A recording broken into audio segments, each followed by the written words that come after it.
Last summer I put like 400 hours into an MMO called Phantasy Star Online 2 and its shared universe sequel PSO2 New Genesis. Now New Genesis has been a topic of debate among fans, and depending on who you ask you might get put off the game, but that's not what I'm talking about today. Today I'm talking about the history behind one of the best MMORPGs ever made, Phantasy Star Online 2. Let's get it!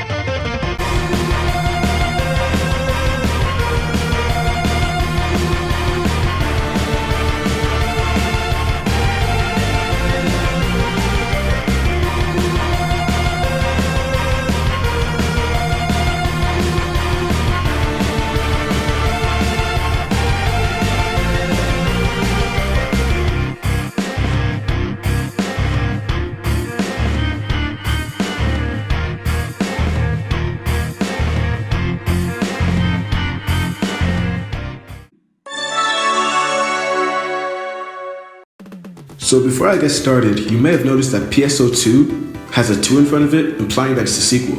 And it is. Phantasy Star Online was an RPG released on the Sega Dreamcast back in the year 2000. It may seem like an ordinary hack and slash game, but it was the first online RPG for game consoles and it was a major hit. So when it came time to make a sequel, you know Sega had to give it their all. Developed and published by Sega, the sequel to Phantasy Star Online was released for Windows in Japan in 2012. It took inspiration from the original but added more than enough new and unique things to change up the formula and make the game stand out. This game took over 5 years to develop. According to the chief executive of Sega, they pulled out all the stop believing the release of this game to be a crucial point in the free-to-play market. And it was. It was super popular in Japan and had fantastic reviews. The only problem was that it was only available in Japan. So 8 years later in 2020, PSO2 was released worldwide. For fans of the original PSO, these 8 years were torture. Some used VPNs to play on Japanese servers, and some just suffered in silence waiting for the day PSO2 would eventually come out. But when the wait was over and it was finally released worldwide, it exploded in popularity, exceeding over 1 million users in 2020 and 9 million in 2021. People fell in love with it, and it quickly became one of the most popular MMORPGs out. Those 8 years were spent polishing the game and making it as good as it could be for their worldwide fans, and needless to say, it was worth the wait. The reviews were mainly positive and the player base was constantly growing. It just had so much going for it. It was an MMO with fast-paced combat, a story that people loved, and was backed by a multi-million-dollar company. But if you ask me why people loved it so much, I'd probably point towards its gameplay.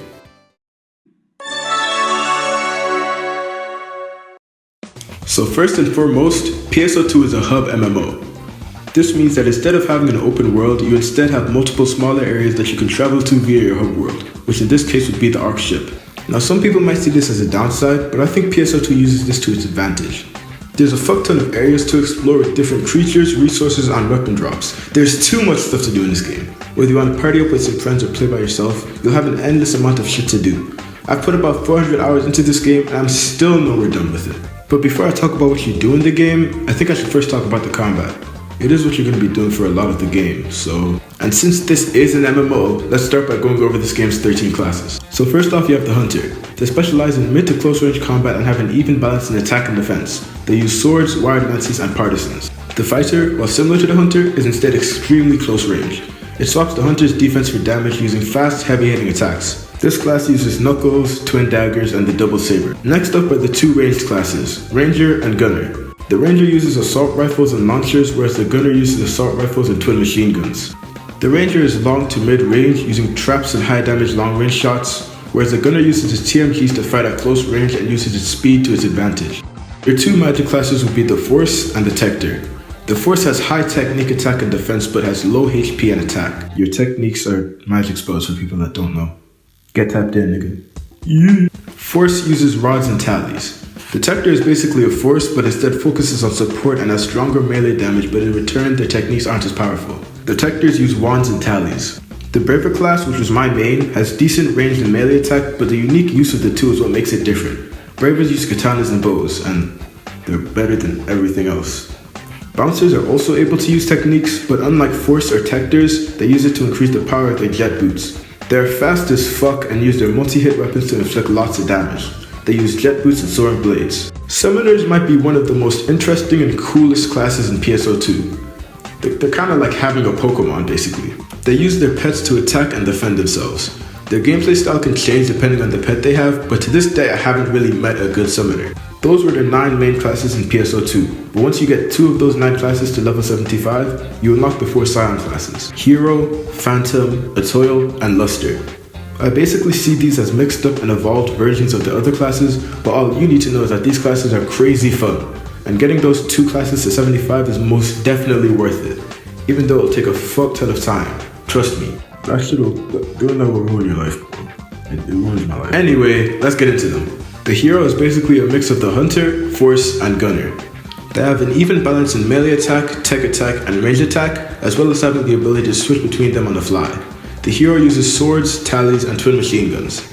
The Phantom is basically a braver on steroids. It's similar to the hero because it has ranged, melee, and technique attacks, but it uses them completely differently. They're extremely fast, and your main goal as a Phantom is to inflict heavy melee damage without getting hit. Its range attacks are great for support, and its tech attacks are good for building up damage. They basically specialize in doing high damage while not getting hit. They use katanas, assault rifles, and rods. The E-Tool is kinda like the Bouncer, but not really. It's a melee-only class but has a wide variety of attacks and very high defense and survivability. It would probably be this game's version of a tank. They're extremely useful, and having an E-Toil in a party instantly makes it better. They use double sabers, dual blades, and wands. So the Luster is kinda weird. So one thing I've left out is that there's a weapon called the Gunblade that every class is able to use, except for the Luster, it's the only weapon it can use. But the way the Lusters use the Gunblade is completely different. It has 3 styles that change depending on the Gunblade's element. These styles are FOMO, an offense-focused style that is super aggressive and inflicts high damage; Zandy, a speed-focused style that allows you to stay on the move no matter the situation and overall just gives you incredible maneuverability; and Baron, a defense-focused style that boosts your range and ups your guard points, basically allowing you to auto-block attacks. It also has the Purge style, which you get when your Gunblade has no elements. It's not that special, but it does allow you to shoot your Gunblade like a machine gun, and that's pretty fucking cool. I know that class overview was very long, but the Luster is extremely unique, and you guys really need to understand that. Now that I'm finally done with the classes, it's time for me to explain the combat system. So you got the basics: you can attack, guard, and dodge, but your photon arts, which are basically your skills, will be helping you out a lot. After every attack or dodge, a red circle appears around your character, and if you attack every time that bubble comes up, it does a lot more damage. To be honest, I feel like you can get how the combat works just by looking at the gameplay, but one thing you won't understand is the class-specific combat abilities. These will directly affect how you play the game, so it's good to understand them. And what better way to explain them than by talking about one of my favorite classes and my starting class, the Braver. Now I could just explain how every class's abilities work, but I'd probably collapse and die if I did that, so let's get started. Like, bro, I'm not God, I'm not doing all that shit. Wait, this recording? So the Braver has a katana focus gauge above their hotbar, and you can fill up this gauge by attacking. When it's at 2 bars, you get a 5% damage buff, and when it's at 3, you get a 10% buff. If you get a perfect block while your gauge has 2 bars or less, the rest of it will be consumed and converted into a powerful counter attack. But if you have 3 or more bars full, then you'll do a maximum damage counter and gain a purple aura. This aura buffs your damage and critical rate while slowly draining the focus gauge. Other classes have focus gauges, but they work in completely different ways, and some, like the Phantom, are far more complicated. Having shit like this in your game really makes it fun, and it makes things like fighting enemies and grinding actually enjoyable.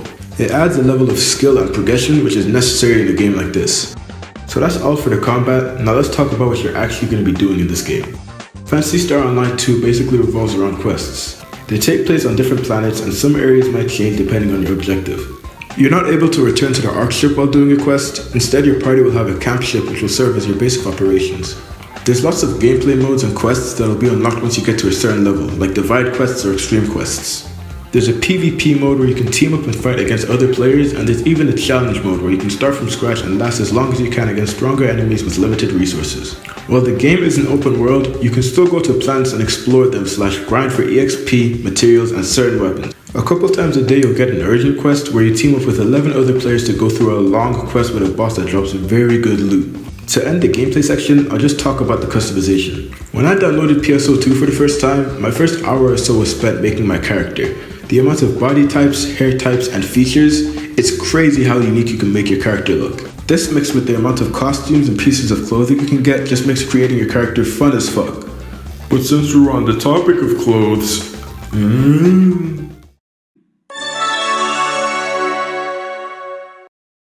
fashion is endgame.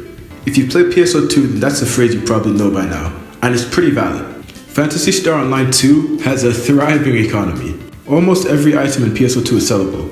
You can buy items from other players or you can sell them to other players. Materials, weapons, cosmetics. I know people who will get a rare drop and the first thing they say is, I'll probably get a fuck ton of money for this. And I think that's great.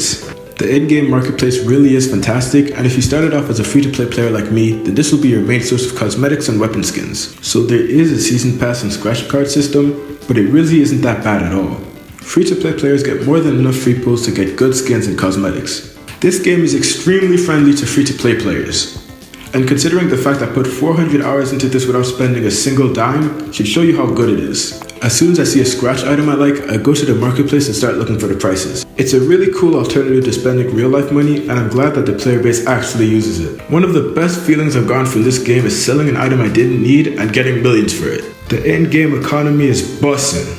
So this segment would have been for the story, but if I'm being honest, I didn't really give a fuck about it, bruh. The story shit is separate to all the other quests, and you can do them if you want, but I just skimmed through them for the completion rewards. That's that grind mentality, nigga. Be like me.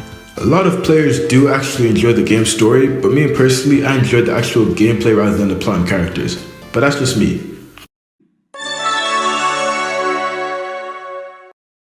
Phantasy Star Online is easily one of my favorite games of all time. If you like MMOs, then this game will dazzle you with how it changes up the genre, and if you don't, then this game might be the one to change how you feel about them. This game is genuinely amazing, but it's a shame that the sequel wasn't able to carry that over. But I'll save that for part 2. This is Gigguk Young, like and subscribe, and I'll see you guys next time. Wow, that was a pretty long video. I'm fucking recording this right now and my entire body hurts because I record standing up. Just let me know what you guys think, if you fuck with the long form content or if I should go back to short videos. I'm gonna keep doing them, but it's just good to know what you guys think. This will probably end up getting a total of like 5 views, but I really enjoyed making it, so just leave some support down below. Comment if you want part 2, and remember to subscribe. Peace!